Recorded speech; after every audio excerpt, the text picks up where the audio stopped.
নবীর রওজা শরীফ দেখে মন ভরে যায় নবীর রওজা শরীফ দেখে মন ভরে যায় দিদার দাও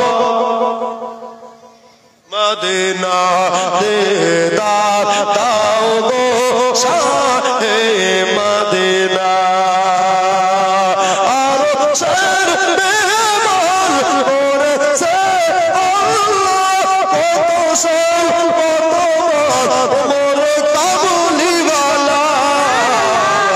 ও গো মদিনাওয়ালা